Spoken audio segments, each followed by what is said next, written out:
जो प्रथम कानून मंत्री थे, हमारे मसीहा थे, जिन्होंने हम सभी के लिए आज अधिकार दिए, उनको नमन करती हूँ। हमारे बुद्ध जिन्हों के मार्ग पर चल करके बाबा साहब ने एक हम लोगों को बुद्ध का मार्ग बताया, उनको हम नमन करते हैं। इसके अलावा आज 3 जनवरी 1831 में सावित्रीबाई फुले महाराष्ट्र में जन्म ली थी, उनको चरणों पर हम नमन करते हैं। महापुरुष जो मंच में उपस्थित हैं, उन्हीं सभी महापुरुषों के चरणों में नमन करती हूँ। बनते जी, आपके चरणों में भी आप सभी को जय भीम, नमो बुद्धाय।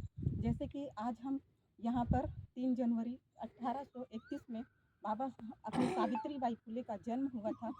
उस समय बहु विवाह, महिलाओं की हत्या, बाल विवाह, अनेक प्रकार के सामाजिक देवदासी प्रथा, ऐसी अनेक सामाजिक कुरीतियाँ समाज में व्याप्त थी।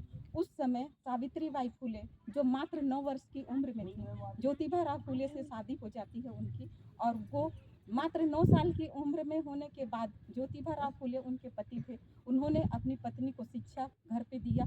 और इतनी विकट परेशानियां थी कि उनके परिवार के, उनके पिताजी लोग भी उनको घर से निकाल दिए थे कि आप लोग अलख जगा रहे हैं, अपने महिलाओं के अधिकारों के प्रति में जागरूक कर रहे थे। महिलाओं की शिक्षा पर उन्होंने छात्रावास खोला था, दोनों ने, ज्योतिबा राव फुले और सावित्रीबाई फुले ने। जब उनके देखे कि ये इतने अच्छा प्रेरणा स्रोत रहे हैं, सारे पाखंडी लोग जो अंधविश्वासी जो चाहते थे कि समाज की कुरीतियाँ वैसे ही बने रहें, उनके विरोध करने पर उनके माता पिता को सीख दिए और उनको घर तक छोड़ना पड़ा। और ऐसी परिस्थिति में सावित्रीबाई फुले ने ज्योतिबा राव फुले जी का साथ दिया।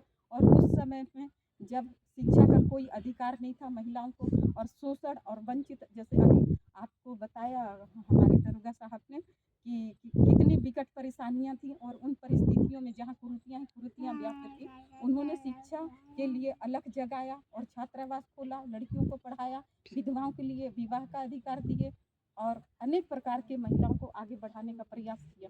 हम उनके चरणों में नमन करते हैं। वो हमारी पहली शिक्षिका है, जिनसे हम प्रेरणा लेते हैं।